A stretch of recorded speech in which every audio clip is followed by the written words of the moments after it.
Hello'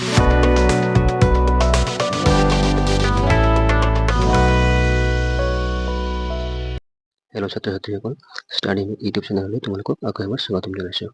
আজি আমি তোমালোকৰ ষষ্ঠ শ্ৰেণীত ইংৰাজীৰ লেচন 7 পাঠটোৰ গামোচা এথেড অফ লাভ পাঠটোৰ প্ৰশ্নসমূহ আলোচনা কৰোঁ। আমি আগৰ ভিডিঅ'সমূহত এক্টিভিটি 8লৈকে প্ৰশ্নোত্তৰ 8লৈকে আলোচনা কৰিছিলোঁ। আজি আমি এইটো ভিডিঅ'ত প্ৰশ্নোত্তৰ 9ৰ পৰা আলোচনা কৰিম। এক্টিভিটি 9ৰ পৰা আলোচনা কৰিম। তোমালোকে কিতাপখন উলিয়াই ল'বা আৰু ভিডিঅ'টো লগে লগে কি কৰি যাব পাৰিবা, বহীত লিখি ল'ব পাৰিবা। আহচোন আমি ভিডিঅ'টো আৰম্ভ কৰোঁ। 9A. Let's read these words and notice the sound of the letter C in combination with different vowels. আহচোন আমি বক্সত থকা শব্দসমূহ পঢ়োঁ আৰু প্ৰত্যেকটো শব্দত থকা চিৰ উচ্চাৰণসমূহ লক্ষ্য কৰোঁ। Box 1. C with A. কা। চিৰ লগত এ থাকিলে চিৰ উচ্চাৰণ ক হয়, যেনে কান, কল, কেম, কেম। এতিয়া চাওঁ বক্স 2 কি আছে। চি উইথ ই, চি ই। তাৰমানে চিৰ লগত ই থাকিলে চিৰ উচ্চাৰণ চ হয়, যেনে চেল, ৰেচেছ, চেলিব্ৰেট, পাৰফৰ্মেঞ্চ। ইয়াতে চিৰ পিছত ই আছে, চিৰ উচ্চাৰণ চ হৈছে, যেনে চেল। ইয়াতেও চিৰ পিছত ই আছে, চিৰ উচ্চাৰণ চে হৈছে, যেনে ৰেচেছ। চিৰ উচ্চাৰণ চ হৈছে, চেলিব্ৰেট। ইয়াতো চিৰ উচ্চাৰণ চ হৈছে, যেনে পাৰফৰ্মেঞ্চ। তাৰপিছত বক্স 3 কি আছে চাওঁ।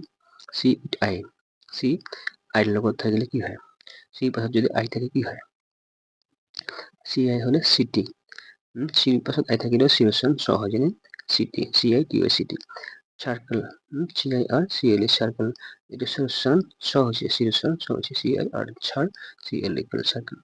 তাৰপিছত এক্সাইট, চিৰ পাছত ই আছে, সেইবাবে ইয়াতেও চিৰ উচ্চাৰণ চ হৈছে। ডেলিচিয়াছ, ইয়াতে চিৰ পাছত আই আছে, সেইবাবে ইয়াতেও চিৰ উচ্চাৰণ চ হৈছে। নেক্সট বক্স 4 কি আছে চাওঁ। চি উইথ অ'। তাৰমানে চিৰ পাছত অ আছে বা চিৰ লগত অ থাকিলে কি হয়? চি অ এম ই, কাম। চিৰ পাছত যদি অ থাকে চিৰ উচ্চাৰণ চ নহি পেলাই ক হয়, যেনে cover, C O V E R cover. Welcome, W U L C O M E welcome. Encourage, E N C O U R E G encourage. এই শব্দসমূহৰ চিৰ পাছত যেতিয়া অ থাকিছে তেতিয়া চিৰ উচ্চাৰণ চ নহৈ পেলাই ক হৈছে। নেক্সট আমি বক্স 5 চাওঁ কি আছে। C with U, C U Q, যেনে C U R E cure, C U T E cute, C U L T U R E culture, C U R I O U S curious. তো ইয়াতে কি হৈছে? চিৰ উচ্চাৰণ ক হৈছে, চ নহৈ পেলাই ক হৈছে। তো আমি কি দেখিলো, যেতিয়া নেকি চিৰ পাছত এ আছে আৰু চিৰ পাছত অ আছে আৰু চিৰ পাছত ইউ আছে, তেতিয়া চিৰ উচ্চাৰণ কি হৈছে? চ নহৈ পেলাই ক হৈছে। আকৌ যেতিয়া নেকি চিৰ পাছত ই আছে আৰু আই আছে, তেতিয়া চিৰ উচ্চাৰণ কি হৈছে? চৰ নিচিনাই হৈছে। এতিয়া চাওঁচোন তলত কি লিখিছে।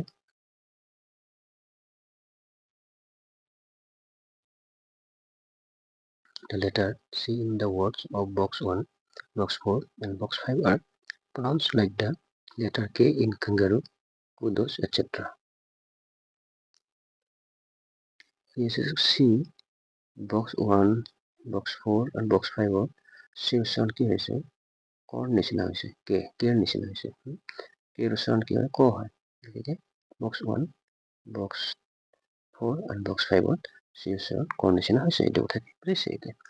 Next, again the letter C in the words of box 2 and box 3 are pronounced as the letter S in cell, sin, simple, etc.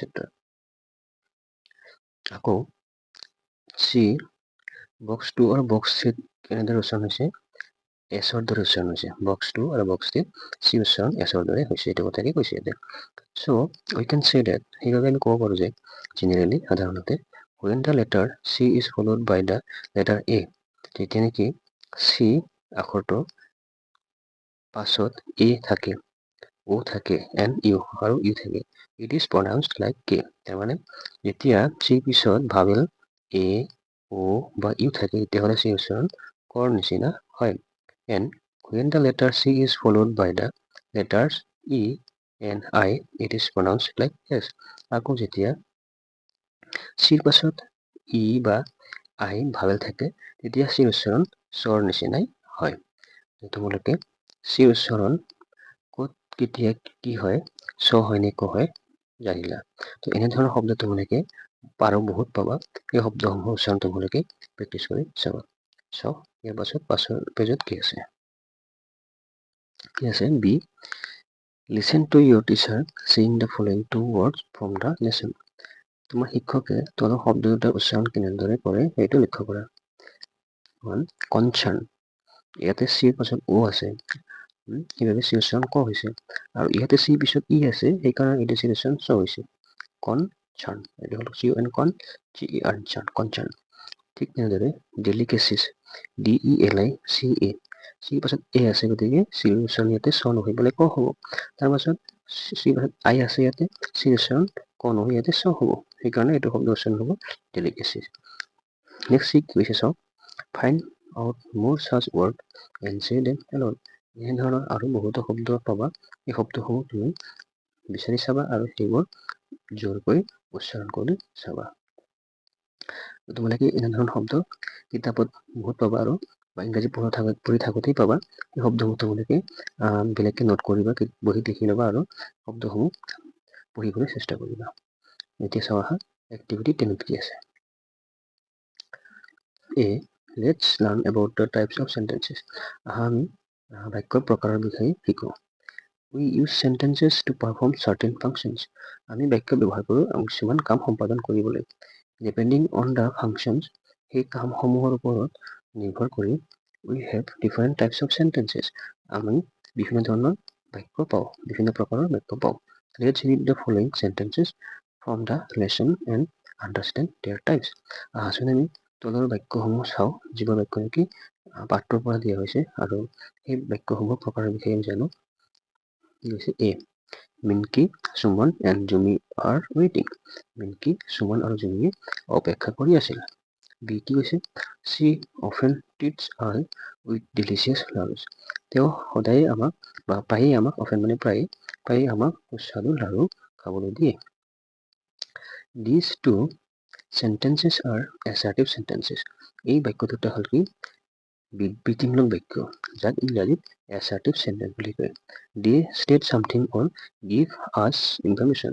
এই বাক্যসমূহে আমাক কি কৰে, কিছুমান বস্তু বৰ্ণনা দিয়ে বা কিছুমান তথ্য যোগান ধৰে।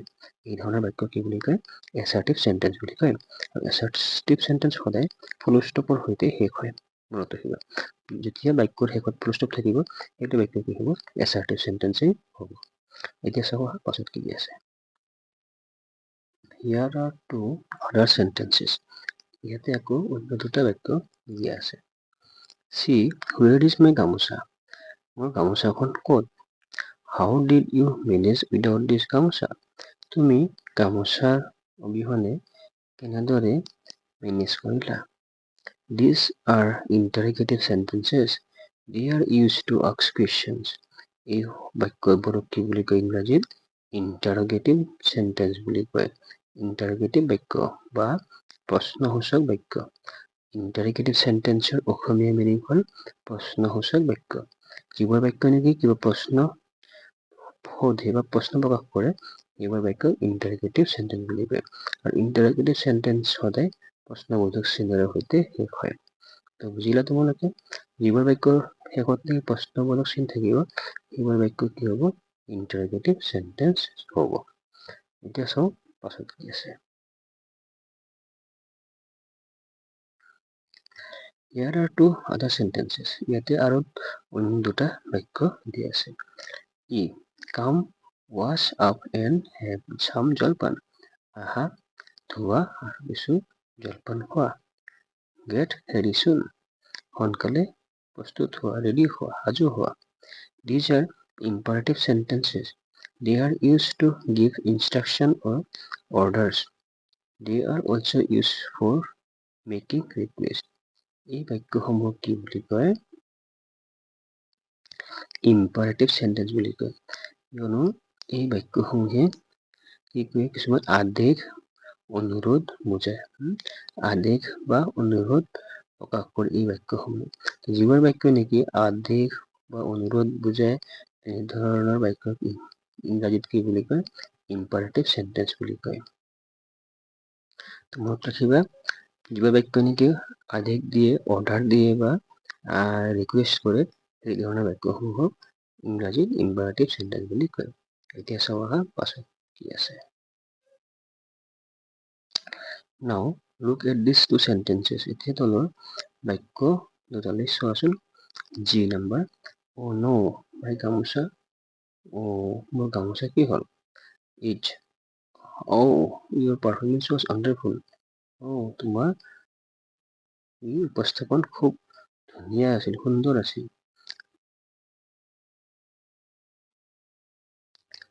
কি হৈছে? এইবোৰ বাক্যই আমাৰ মনৰ তীব্ৰ আবেগ বা অনুভূতি যেনে আনন্দ, দুখ বা আচৰিত হোৱা প্ৰকাশ কৰে। আৰু ইয়াৰ শেষত কি হয়? সদায় বিস্ময়বোধক চিন হয়। কি হয়? বিস্ময়বোধক চিন হয়। বিস্ময়বোধক চিন। এই বিস্ময়বোধক বা ভাৱবোধক চিন থকা বাক্যসমূহক ইংৰাজীত কি বুলি কয়? এক্সক্লেমেটৰী চেন্টেন্স বুলি কয়। অ' নো, নহয়, মোৰ গামোচাখন, গামোচা, your performance was wonderful. ৱাহ, তোমাৰ প্ৰদৰ্শন বহুত সুন্দৰ আছিল। বুজি পাইছা? তো এই ধৰণৰ বাক্য কি বুলি কয় ইংৰাজীত? এক্সক্লেমেটৰী চেন্টেন্স বুলি কয়। আৰু এই বাক্যসমূহে কি বুজায়? মনৰ আবেগ, অনুভূতি বুজায়। ফিলিংছ, ইমোচনছ, মনৰ তীব্ৰ অনুভূতি বা আবেগক প্ৰকাশ কৰে। এই ধৰণৰ বাক্য কি বুলি কয়? এক্সক্লেমেটৰী চেন্টেন্স বুলি কয়। নেক্সট পেজত কি আছে আমি চাবা। কি কৈছে? Write down the types of sentences. বাক্য প্ৰকাৰসমূহৰ বিষয়ে লিখা। তাৰমানে কোনটা বাক্য কি, কোন প্ৰকাৰৰ সেইটো লিখিব দিছে। পঢ়ি চাওঁ আহাচোন। 1. The scene opens in Rumi and Babu's room. দৃশ্যটো ৰুমি আৰু বাবুৰ ৰুমত মুকলি হৈছে। ইয়াতে কি বুজাইছে? বৰ্ণনা দিছে। বাবু আৰু ৰুমিৰ দৃশ্যটোৰ বৰ্ণনা দিছে। বৰ্ণনা দিয়া বাক্য সদায় ফুল ষ্টপেৰে শেষ হয়। আৰু যিবোৰ বাক্য নেকি ফুল ষ্টপেৰে শেষ হয়, সেইবোৰ বাক্যক আমি কি বুলি পাইছিলো? এছাৰটিভ চেন্টেন্স বুলি পাইছিলো, হয় নে নহয়? তো এইটো কি হ'ব?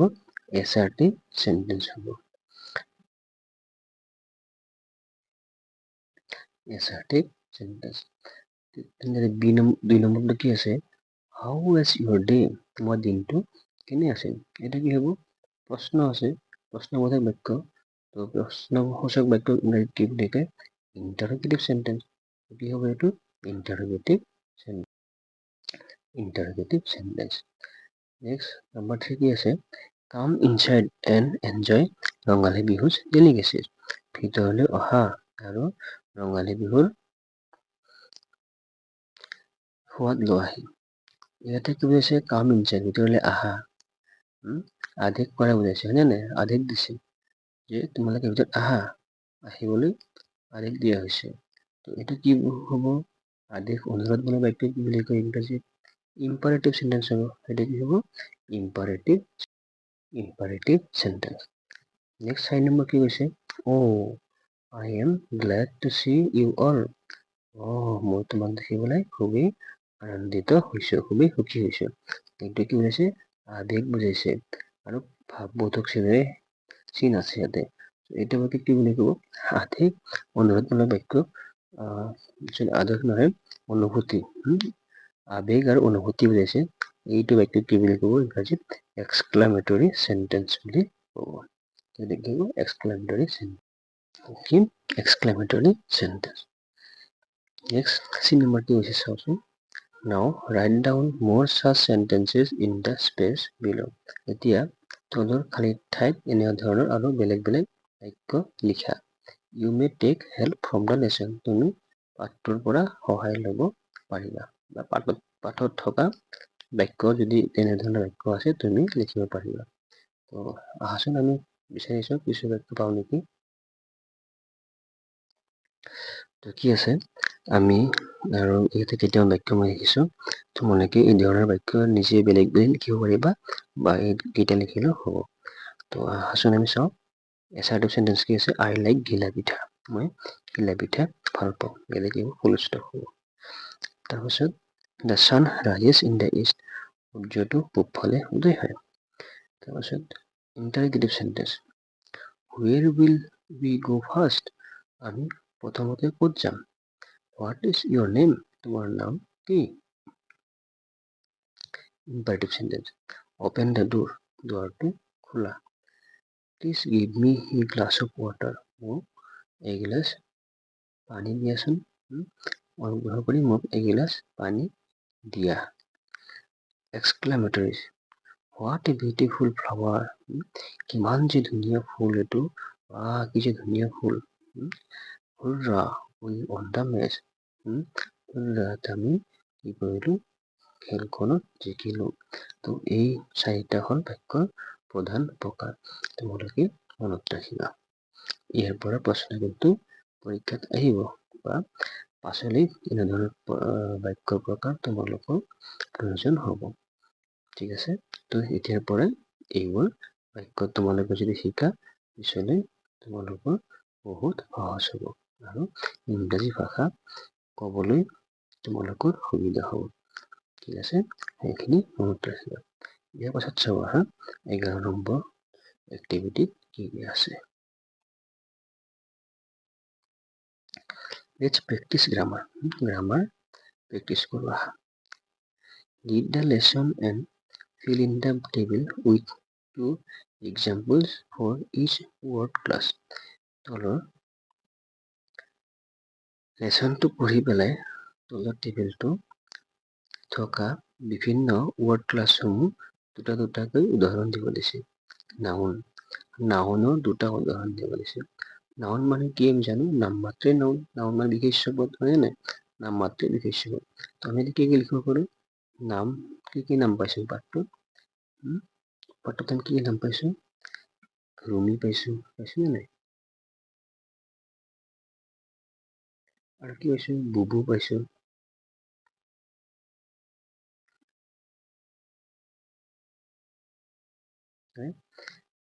আৰু বহুতো নাম আছে তোমালোকে সেইবোৰ নাম বুলি ক'লে কেৱল মানুহৰ নামে নহয় জীৱ জন্তু ঠাই বস্তু যিমান আছে সেই চববোৰকে নাউন বুলি বুজায়। তাৰপাছত আছে প্ৰনাউন কি হয় নাউনৰ সলনি যিবোৰ ব্যৱহাৰ হয় এইবোৰক প্ৰনাউন বোলে। তো কি আছে যেনে হিটো কি হয় তেওঁ কি হয় প্ৰনাউন। চাপ'জ আমি যদি কওঁ বুবু লষ্ট হিজ গামোচা বুবুৱে তেওঁৰ গামোচাখন হেৰুৱাইছে। চ' হি ৱাজ অৰি সেইবাবে তেওঁ দুখ কৰি আছে। পিছৰ বাক্যত আমি কি বুজাইছোঁ বুবুকে বুজাইছোঁ কিন্তু বুবুৰ নামটো দ্বিতীয়বাৰ নকৈ পেলাই হি বুজাইছোঁ। তো হিটো কাৰ সলনি ব্যৱহাৰ হৈছে বুবুৰ সলনি ব্যৱহাৰ হৈছে সেইকাৰণে সেইটো কি হয় প্ৰনাউন। ঠিক তেনেদৰে চি এইটো কি হ'ব প্ৰনাউন হ'ব। তাৰপাছত কি আছে ভাৰ্ব কি আছে ইয়াতে ইট খোৱা ইট মানে কি খোৱা ক্ৰিয়া ভাৰ্ব মানে ক্ৰিয়া। তাৰপাছত আৰু কি ভাৰ্ব আছে খেলা ধূলা নাচা গান গোৱা এইবোৰ হ'ল ভাৰ্ব। প্লে যেনে আই ইট ৰাইচ মই ভাত খাওঁ আই প্লে ক্ৰিকেট মই ক্ৰিকেট খেলোঁ এইবোৰ হ'ল কি ভাৰ্ব। ঠিক তেনেদৰে এডজেক্টিভ কি আছে যিয়ে নেকি নাউন প্ৰনাউনৰ দোষ বা গুণ বুজায় নাউন বা প্ৰনাউনৰ দোষ বা গুণ বুজায় সেইবোৰক কি বুলি কয় এডজেক্টিভ বুলি কয়। যেনে গুড আমি যদি কওঁ যে Rumi is a good girl Rumi এজনী ভাল ছোৱালী। তো আমি ৰুমিৰ গুণ বুজাইছোঁ ৰুমিৰ কি গুণ বুজাইছোঁ ভাল গুণ বুজাইছোঁ। গুড শব্দটো কি হ'ব আমি ৰুমিৰ গুণ বুজাইছোঁ নহয় সেইকাৰণে এইটো এডজেক্টিভ হ'ব। ঠিক তেনেদৰে বিউটিফুল বিউটিফুল মানে সুন্দৰ। The flower is so beautiful. ফুলটো বহুত ধুনীয়া আছিল। তো ফুলৰ আমি গুণ কি বুজাইছো? ধুনীয়া। ধুনীয়াৰে ফুলক আমি কি কৰিছো? মূল্যায়ন কৰিছো। তো সেইবাবে বিউটিফুলটো কি হ'ব? এডজেক্টিভ হ'ব। এনেধৰণৰ তোমালোকে আৰু অন্যান্য ৱৰ্ড ক্লাছ লিখিবলৈ চেষ্টা কৰিবা। এতিয়া চাওঁচোন আহা পিছৰ এক্টিভিটিত কি দিয়া আছে? Now frame sentences with the words that you have written. এতিয়া তুমি যে আগৰ পৃষ্ঠাত যে লিখিছা শব্দসমূহৰ দ্বাৰা বাক্য সজাব দিছে। আহাচোন আমি বাক্য সাজি চাওঁ। কি কৰিলো? আমি বাক্যসমূহ লিখিলো। আহাচোন পৰিচয় বাক্যকেইটা। আমি মিনকি বা ৰুমিয়ে লিখিব পাৰোঁ। ৰুমিয়ে লিখিছো, তুমি মিনকিয়ে লিখিবা বেলেগ এটা বাক্য। Rumi is a good girl. Rumi এজনী ভাল ছোৱালী। বুবু দি লিখিছো। Bubu was worry about Aita's gift. বুবুৱে আইতাৰ উপহাৰ লৈ পেলাই খুব চিন্তিত আছিল। He is my brother. তেওঁ মোৰ ভাই।